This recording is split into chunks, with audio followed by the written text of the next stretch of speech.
Sema Roho Mtakatifu, asante Bwana kwa ajili ya muda huu, kwa ajili ya neema hii, kwa ajili ya kibali chako.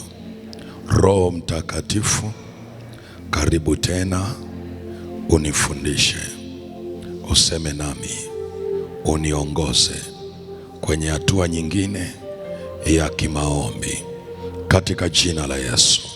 Nipe hatua mpya kwenye maisha yangu, nipe hatua mpya ya usikivu, ya kuelewa kile unachosema nami katika jina la Yesu, amen. Nimekuambia somo ambalo tunalo, namna ya kushughulikia vyanzo vya sauti inayopambana kuharibu imani yako na maisha yako kiujumla. Tukawa kwenye kipengele kinachozungumza vyanzo vya sauti.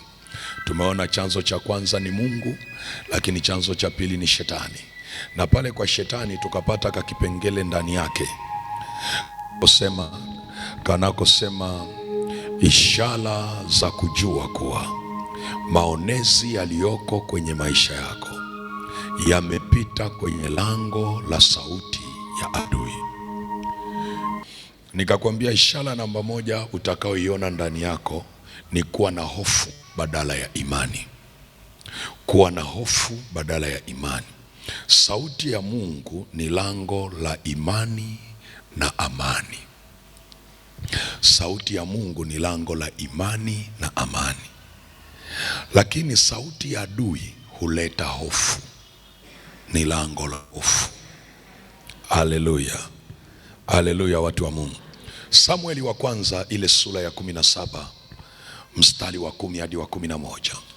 Maandiko yanasema, yule Mfilisti akasema, na yatukana leo majeshi ya Israeli, nipeni mtu tupigane. Mstari wa 11. Basi Sauli na Israeli wote waliposikia maneno ya huyo Mfilisti, wakafadhaika na kuogopa sana. Haleluya. Huyu mtu ambaye anaitwa Mfilisti alikuwa akijitokeza. Kulikuwa na vita imetokea kati ya Wafilisti na wana wa Israeli.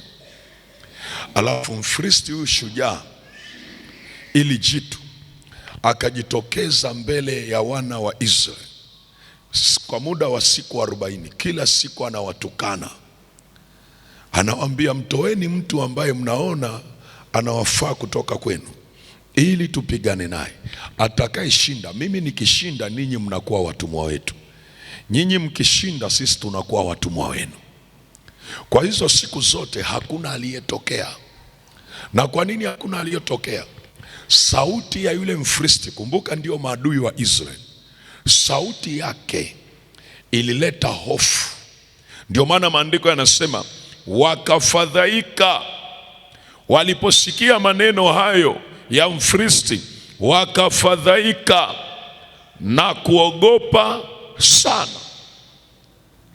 Waliposikia hayo maneno, maana yake maneno, nilikwambia ndani yake kulikuwa kumebeba sauti ndani ya haya maneno. Na ndani ya maneno kuna tabia ya kubeba roho ndani ya maneno. Haleluya. Kwa mfano, fungua Biblia yako, kabla sijamalizia hapo nikuonyeshe. Fungua Biblia yako kitabu cha Yohana. Kitabu cha Yohana ile sura ya 6 mstari wa 63. Nataka nikupe mfano uone maneno yamebeba nini. Haleluya. Angalia maandiko yanasema. Anasema roho ndiyo itiayo uzima, mwili haufai kitu. Maneno hayo niliyowaambia ni roho tena ni uzima. Angalia anavyosema, maneno hayo niliyowaambia ni nini? Ni roho tena ni uzima. Kwa lugha nyingine, ndani ya maneno kumebebwa roho.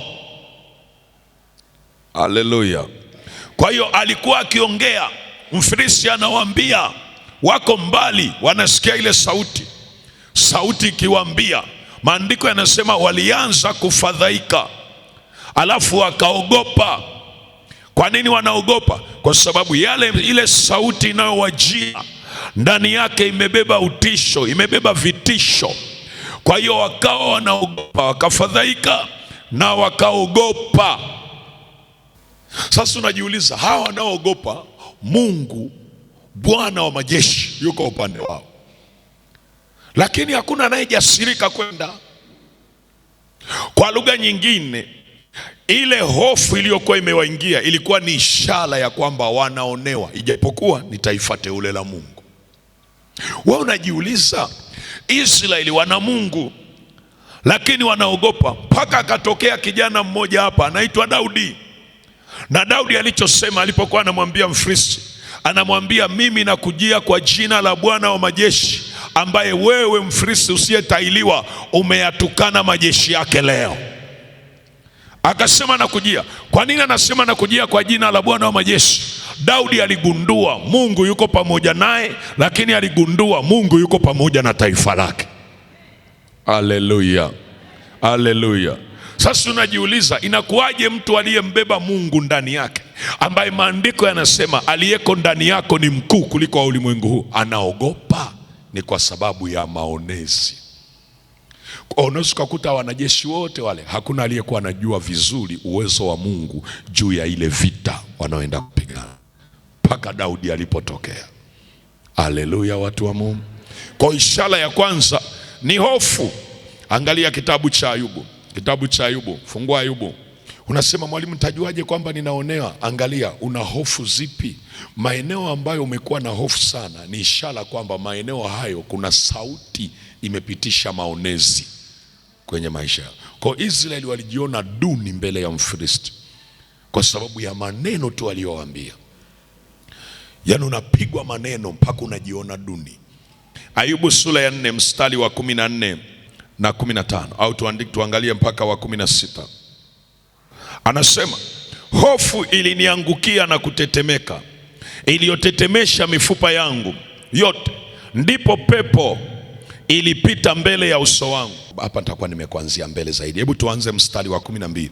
Wa 12 unasema, basi nililetewa neno kwa siri, sikio langu likasikia manong'ono yake. Angalia hiyo sentence, nililetewa neno kwa siri, sikio langu likasikia manong'ono yake. Yaani kama mtu anasema Allah, afu sikio linasikia. Lakini anasema kwa siri. Ulikuwa ni wakati gani? Anasema mstari wa 13, katika mawazo yaliyotoka katika maono ya usiku. Yale maono ya usiku yalipitisha neno ambalo mimi Ayubu nililetewa kwa siri, katika mawazo yaliyotoka katika maono ya usiku. Hapo usingizi mzito uangukiapo wanadamu, yaani ule usiku ambao mtu amelala fofofo, anasema naliletewa neno kwa siri. Haya manong'ono hata mke uliyelala naye hawezi kusikia, kwa sababu haya manong'ono anayozungumza, anasema yalitoka katika mawazo. Mawazo yanakuaga wapi? Si ndani kwa ndani. Anasema katika mawazo yaliyopatikana ndani ya maono ya usiku. Maono ya usiku kwa lugha nyingine njozi, kwa lugha nyingine ndoto ambayo imebeba picha ndani yake. Ndoto na picha na mazungumzo. Ndoto iliyo na picha na mazungumzo. Yaani unaona kama filamu, alafu unaona na mazungumzo yakiendelea. Inaitwa maono ya usiku. Ina picha iliyo clear. Ni jambo linaendelea katika uhalisia wake. Maono ya usiku.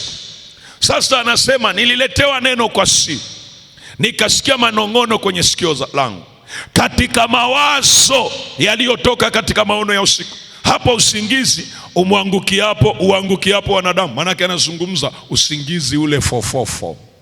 Kuna wakati Mungu akiona uko busy namna hii, alafu anauona moyo wako unampenda, anasubiri ulale, akili yako itulie, ndiye anakuja kuzungumza na wewe. Jina la Yesu libarikiwe. Hasa angalia, anasema alipoona kikatokea nini? Baada ya kupokea lile neno la siri aliloletewa kwenye yale mawazo yaliyotokana na maono ya usiku, cha kwanza kinachotokea kwenye moyo wake, anasema hofu iliniangukia na kutetema. Anasema hofu iliniangukia, alafu ghafla nikaanza kusikia kitete. naogopa na kutetemeka kwenye ndoto. Anasema iliyotetemesha mifupa yangu yote. Sikutetemeka tu mwili, mpaka mifupa kule ndani nikatetemeka. Alafu anasemaje? Anasema ndipo pepo, baada ya hofu kuingia tu, ndipo roho iliyo nyuma ya hofu, pepo, likapita. Anasema ndipo pepo, umepokea sauti, sauti kaleta hofu, ndipo pepo linapita mbele yake. Anasema ndipo pepo lilipita mbele ya uso wangu na nywele za mwili wangu zilisimama. Analiona pepo linapita, nywele zikasimama. Afu maandiko yanasemaje? Hiyo pepo ilisimama kimya, nisiweze kutambua sura zake. Mfano ulikuwa mbele ya macho yangu, kulikuwa na kimya. Afu asema nami nilisikia sauti ikinena. Nilisikia sauti ikinena. Kwa unagundua si tu alipokea neno kwa siri, ndani ya neno akapokea picha, akaona maono yaliyoletwa kwa mawazo. Alafu anapoona picha, ndani ya kuona picha, akiwa hofu ilipomwingia ikazaa kitu kingine, pepo likapita. Kuna aina ya mapepo hayawezi kuja mpaka hofu itangulie kwanza. Kuna aina ya mapepo, kuna aina ya roho. Unaposikia roho za kushindwa, roho za kushindwa, roho za kushindwa, roho zinazokuwekea mipaka mahali, haziwezi kuwa na nguvu mpaka hofu kwanza itangulie. Kwa sababu hofu ikitangulia inaua ujasiri. Ikiua ujasiri, hata ile nguvu uliyokuwa nayo ya kufanya kazi haipo tena. Unaishia unajilazimisha tu, lakini huna power, huna ile nishati ndani ya kufanya kazi.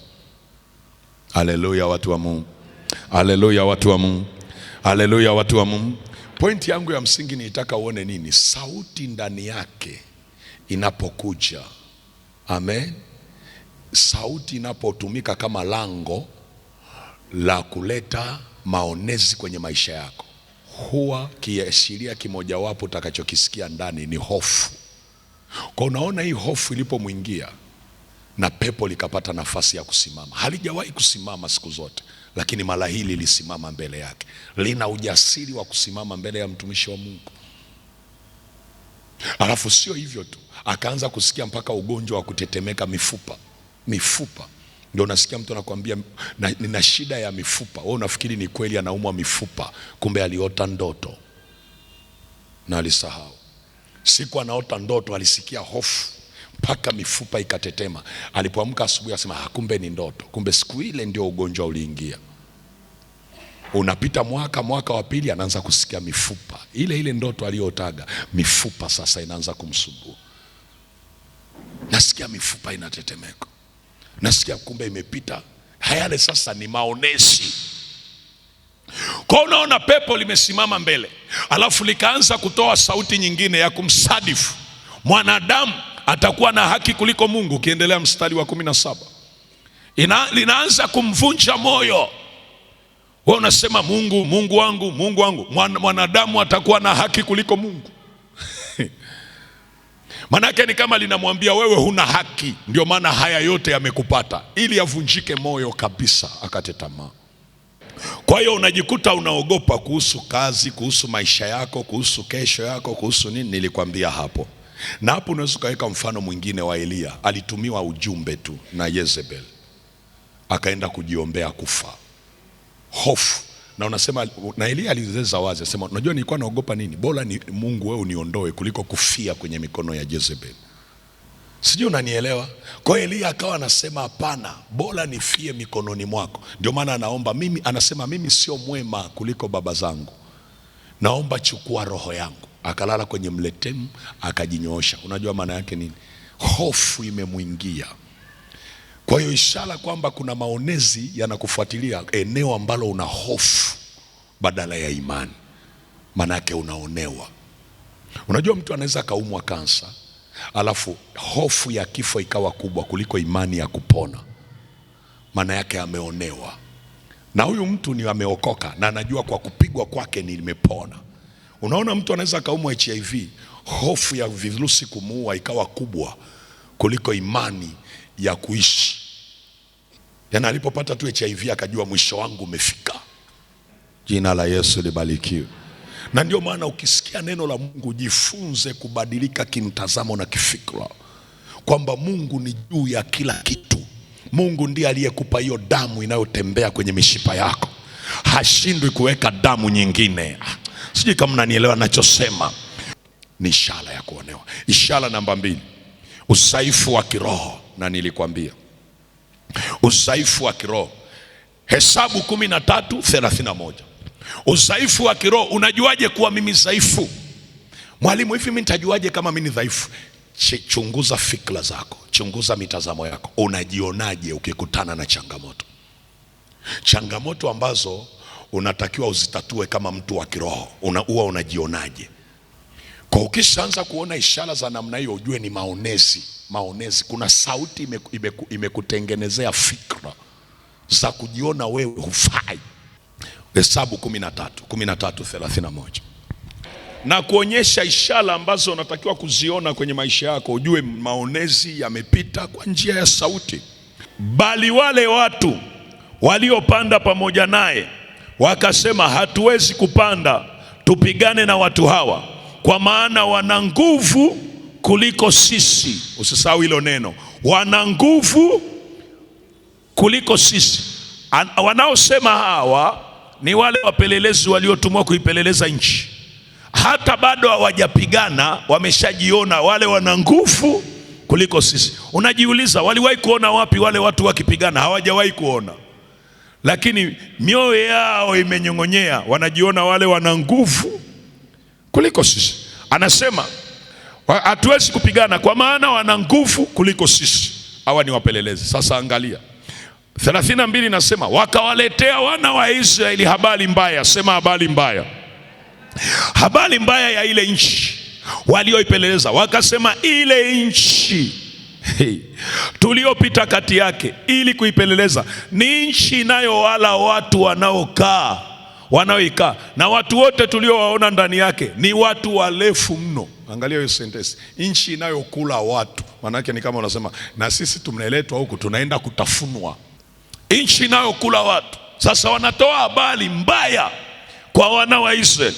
Biblia inasema kisha huko tuliwaona Wanefili. Nataka uone hiki kipengele cha mwisho cha 33. Wana wa Anaki waliotoka kwa hao Wanefili, tukajiona. Sema tukajiona. Wanasema tukajiona nafsi zetu kuwa kama mapanzi, nao ndivyo walivyotuona sisi. Angalia, mtu akishakuwa dhaifu kiroho, anavyojiona anafikiri ndivyo na watu wanamuona. Kwa hata kama watu wakiwa wanajiongelea, utasikia wananisema, watakuwa wananisema mimi. Unasema kitu gani kimetokea? Unavyojiona. Unajuaje kwamba umezofika kiroho? Kwa sababu angalia, neno la Mungu linapoingia ndani yako, imani na uwezo wa kuona, imani na uwezo wa kukuonyesha. Na ndio maana angalia, ukisoma vizuri maandiko utagundua kuna jicho la imani. Lakini pili, kuna kitu kinaitwa fikra, ufahamu. Sasa unajionaje unapokutana na changamoto? Unajionaje? Ile ndio inatafsiri wewe ni imara kiasi gani kiroho au dhaifu. Unajionaje? Kwa mfano ninaposema omba, muujiza upo, hebu jiombee, Mungu anakwenda kukutendea. Mwingine anasema, mwalimu naye kwa nini asiseme tu njoo hapa nikuombee? Yaani yeye anasema mimi niombe. Unaelewa maana yake? Hana ujasiri. Mtu akisha kuwa dhaifu rohoni anakuwa hana nini? Ujasiri. Anapoteza ujasiri. Anajiona hana nguvu, anajiona dhaifu. Unajionaje? Kwa hiyo ukianza kuona hizi ishara ya kwamba mimi mwalimu, mimi najiona dhaifu, mimi najiona sifai, mimi najiona sifai, labda watu fulani, mimi kwa kweli najionaga sifai, mimi najionaga sifai. Hiyo ni ishara kwamba unaonewa. Hakuna mwana wa Mungu asiyefaa mbele za Mungu.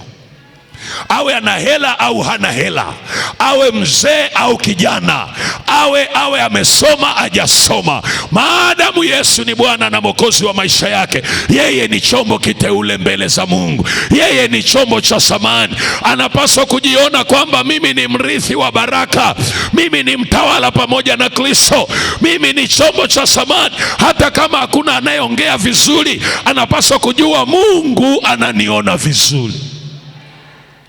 Sasa ukiona hujioni hivyo kwamba mimi ni uzao wa Mungu, mimi ni taifa, mimi ni miliki ya Mungu aliye hai, mimi ni baraka, Mungu ameniokoa kutoka kwenye laana na ameachilia baraka ndani yangu. Na haongei tu, anaongea mpaka vile vitu vimekaa moyoni. Ndivyo anavyojiona.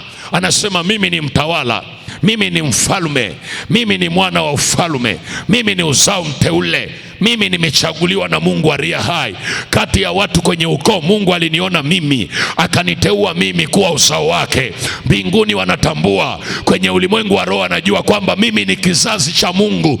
Kwa mtu akinigusa, anagusa kizazi cha Mungu aliye hai. Kizazi cha Mungu hakijijui, ndio huko kuzofika kiroho.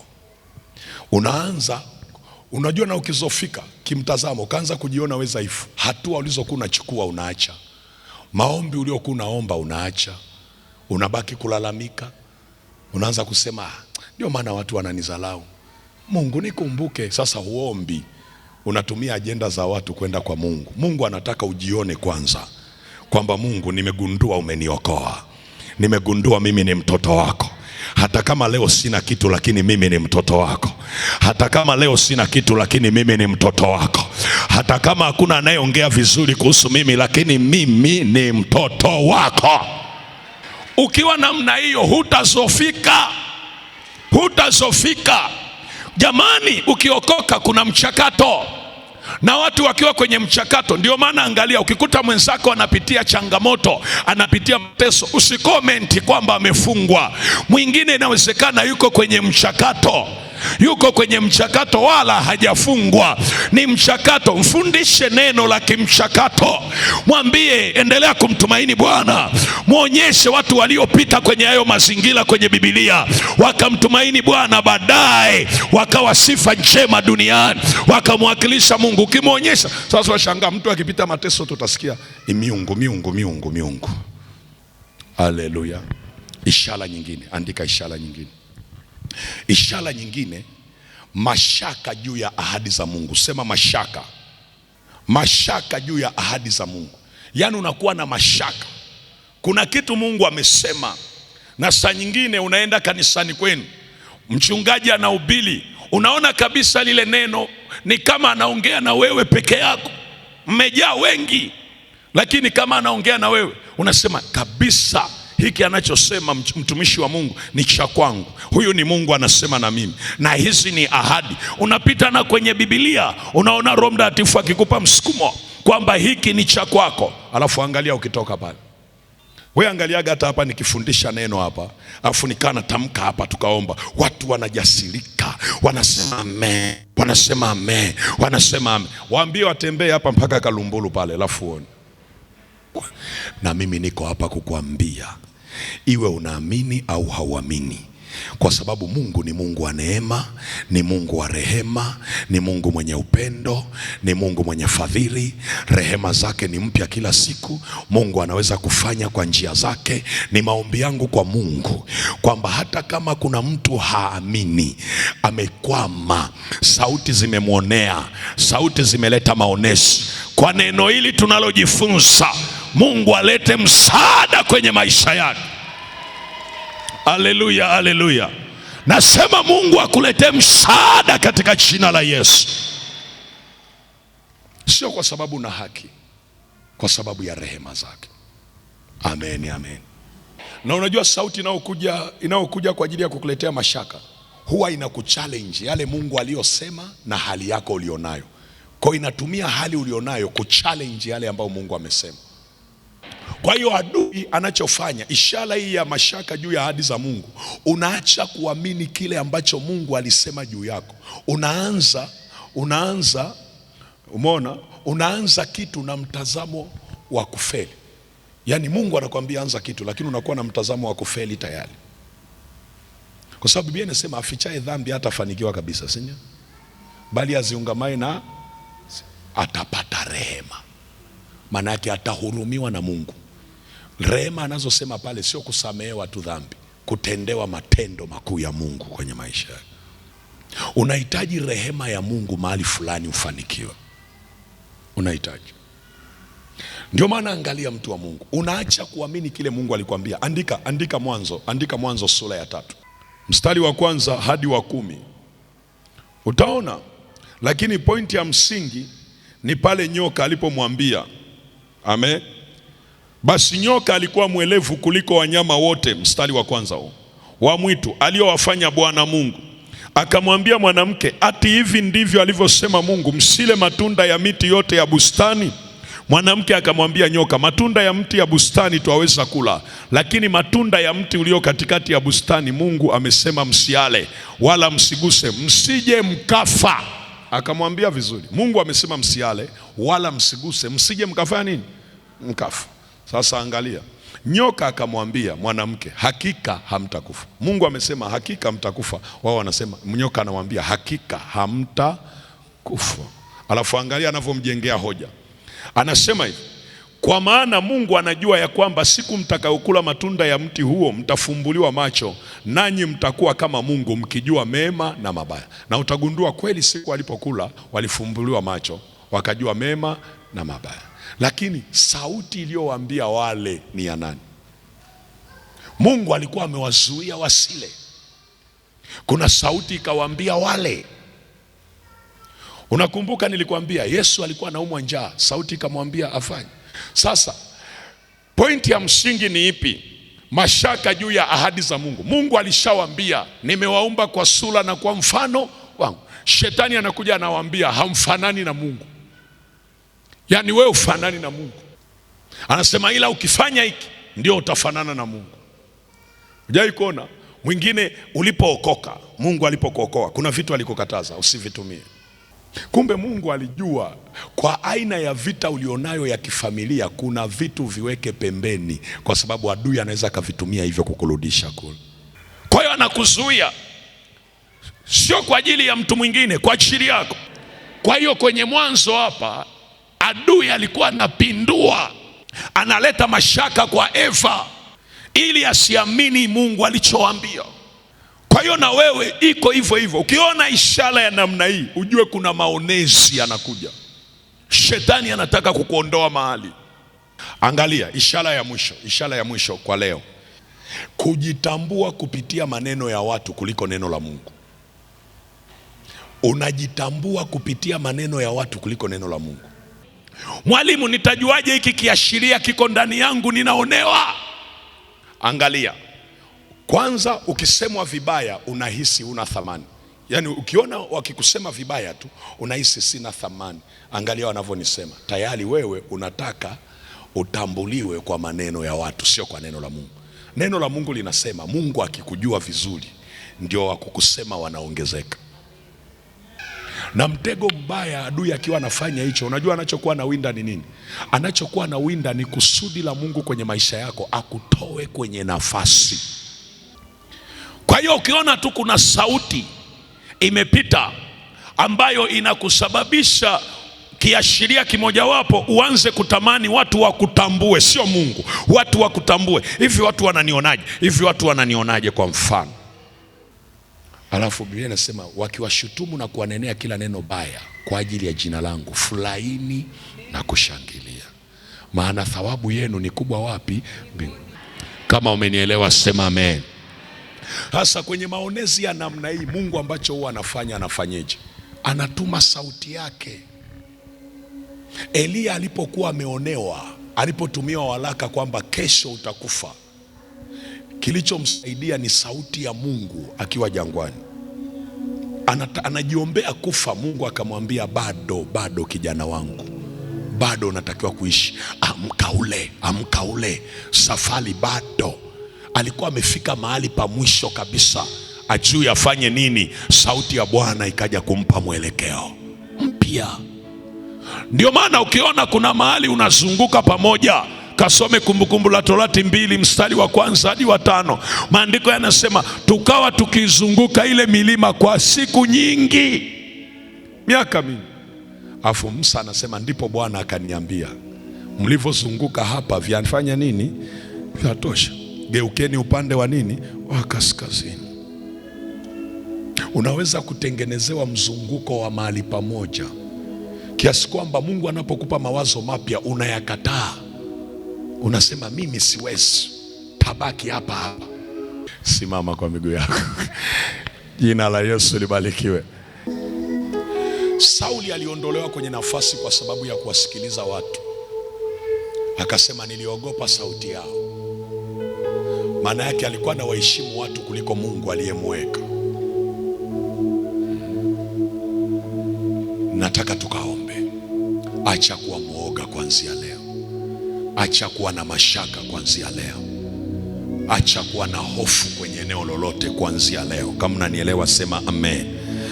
Mahali ulipozunguka muda mrefu, Bwana ailete sauti ya kukutoa hapo. Sauti yoyote ambayo ilipitisha maonezi ya kukukalisha mahali usipige hatua, usizalishe, usizae kitu. Yani una muujiza wa kile kimoja tu. Mungu alikupaga miaka 10, wengine miaka 15. Mungu alikufungulia mlango, akakupa mawazo. Miaka 15 imepita, Mungu anakuja kukutembelea na kukuta huko level ile ile, huko mahali pale pale, unazunguka mahali pamoja. Tunapoomba jioni ya leo, Mungu akuletee sauti ya kukutoa hapo ulipozunguka mahali pamoja. Kama unanielewa sema amina. Kama unanielewa sema amen. Kama unanielewa sema amen. Wewe ni Mungu ria hai. Wewe ni Mungu ria hai. Hata kama kuna mtoto wako hapa, moyo wake unakuwa mgumu sana kuamini kwa sababu ya vita ya adui kwenye moyo wake, lakini kwa ajili ya wingi wa rehema zako na kwa ajili ya heshima ya jina lako, jioni ya leo tunapoomba Bwana, jioni ya leo tunapoomba Bwana, jioni ya leo tunapoomba, usimpite hata mmoja wetu. Usipite hii familia, usimpite huyu mama, usimpite huyu baba, usimpite huyu kijana, usiipite hii ndoa, usiupite uzao, usimpite huyu mtoto wako. Hata kama hawezi kujieleza, hata kama hawezi kuongea, hata kama hawezi kunena, hata kama hawezi kuomba, lakini ni maombi yangu Bwana kwenye madhabahu hii jioni ya leo, ni maombi yangu jioni hii kwamba kila eneo la mkwamo kwenye maisha yetu, kila eneo ambalo Bwana ndoto za familia zimezikwa, zimezuiliwa ili zisionekane, jioni ya leo tunapoomba, acha mbingu zifunguke, ziachilie msaada, acha malaika waongezeke, wapigane hiyo vita, acha malaika wache wahusike Bwana kumtoa mtoto wako, kumsaidia mtu wako, kuleta jambo jipya kwenye maisha yake. In the mighty name of Jesus, in the mighty name of Jesus.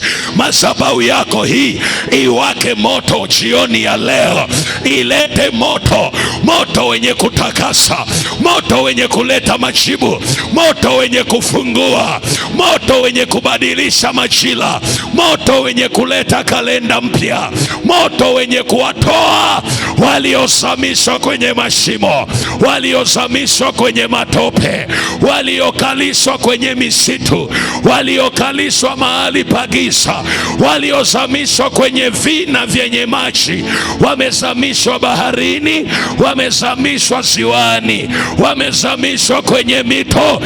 Bwana, jioni ya leo tunapoomba maombi haya, neema yako Bwana ifunuliwe juu ya watu wako, ili watu wako watolewe huko, ili watu wako watolewe hapo walipozuiliwa, waliposhikiliwa, kwa jina la Yesu aliye hai.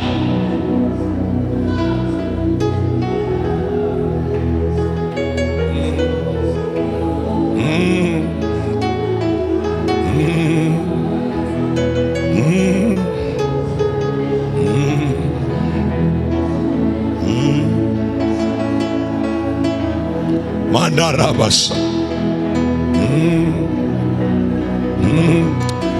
Ninaiona neema ya Bwana ya kutisha, neema ya Bwana ya ajabu jioni ya leo. Ninaiona neema ya Bwana ya ajabu. Ninaziona rehema za Mungu za ajabu. Ninaliona pendo la Mungu aliye hai. Ninauona uwezo wa ajabu. Ninaona kibali cha ajabu jioni ya leo. Ninauona mkono wa Bwana ukiwa kwenye madhabahu hii jioni ya leo. Ninauona wema wa Bwana wa kuwasaidia watu wake jioni ya leo.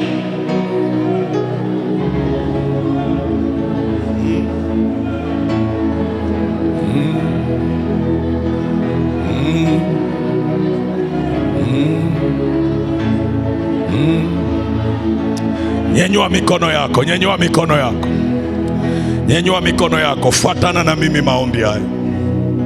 Sema, Mungu Baba, katika jina la Yesu, asante kwa jioni ya leo.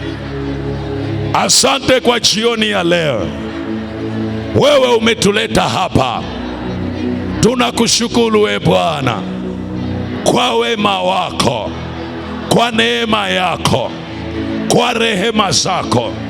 Ninakushukuru Bwana kwa matendo yako makuu ulioyakusudia juu ya maisha yangu, juu ya familia yangu, juu ya familia yangu. Kuanzia leo, katika damu ya Yesu, ninafungua moyo wangu.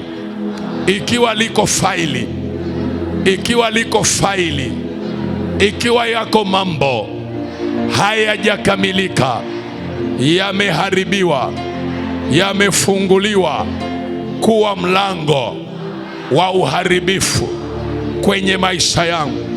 Mambo yoyote niliyowahi kuyatenda sikuyatubia sawasawa, na nimesikia neno lako jioni ya leo. Bwana, nainua mikono yangu, ishara ya kusema sina kimbilio lingine, sina Mungu mwingine, sina mkombozi mwingine, sina mwokozi mwingine isipokuwa wewe Bwana Yesu Kristo.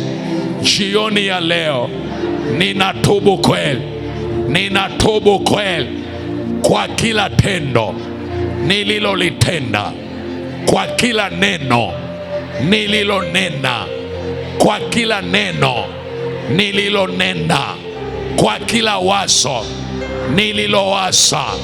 Jioni ya leo ninatubu kweli, ninatubu kweli, ninatubu kweli, ninatubu kweli, ninatubu kweli, ninatubu kweli, ninatubu kweli, ninatubu kweli, ninatubu kweli.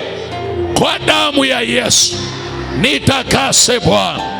Ondoa uovu, ondoa dhambi, ondoa makosa yaliyofungua lango la sauti likapitisha maonezi kwenye maisha yangu. Hayo maonezi yanayoleta mashaka ya kukuamini wewe, yanayoleta udhoofu, yanayoleta kudhoofika. Ninaomba Bwana, rehema zako ziwe juu yangu. Unajua namna ambayo nimedhoofika kifamilia, kiuchumi, kimaisha, kiroho. Bwana, Bwana, Bwana, sini wewe uliyesema nikuite na utaitika, utanionyesha mambo magumu na makubwa nisiyoyajua. Angalia Bwana, angalia teso langu, angalia hali yangu, angalia mapito yangu. Niangalie leo namna ambavyo kuna maeneo nimekwama, sipigi hatua, siendelei mbele.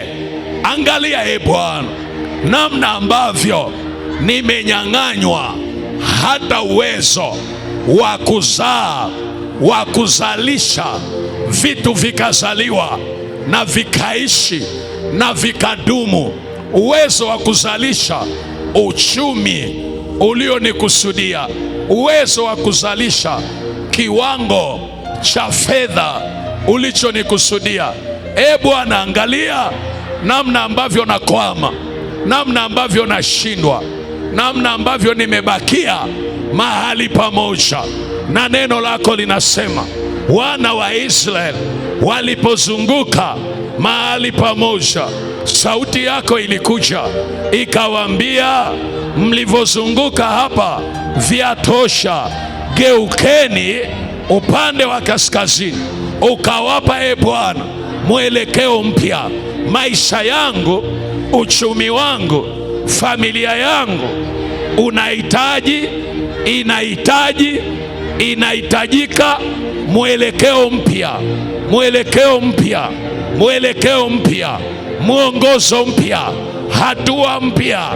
Bila hivyo Bwana, maisha yetu, maisha yangu, maisha ya familia yamejaa machungu, yamejaa machungu, yamejaa machungu, yamejaa machungu, yamejaa mateso. Bwana, Bwana, ninakuita leo, ninakuita leo, ninakuita leo. Niko hapa Bwana, nimesimama kwa ajili yangu na kwa ajili ya familia.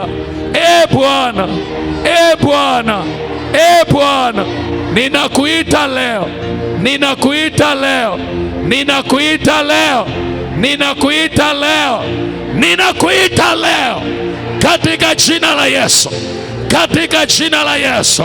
Ninaiachilia damu ya Yesu kwenye maisha yangu, ninaiachilia damu ya Yesu kwenye familia, katika jina la Yesu.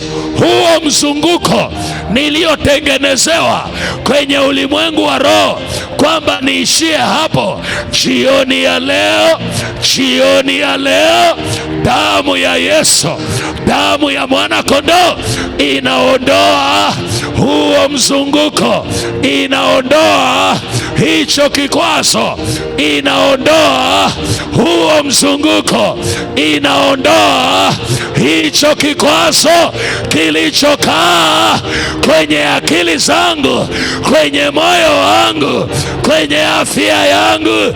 Jioni ya leo, jioni ya leo, damu ya Yesu, damu ya Yesu, damu ya Yesu inaondoa, inaondoa kwa jina la Yesu. Wewe roho, wewe pepo uliyepata nafasi ya kusimamia mateso kwenye familia, mateso kwenye uchumi, mateso kwenye maisha yangu, mateso kwenye mwili wangu, wewe roho, wewe pepo unayesababisha maonezi ya magonjwa, ya magonjwa, ya magonjwa, ya magonjwa, ya umasikini, jioni ya leo, jioni ya leo, achia, achia, achia, achia kwa damu ya Yesu.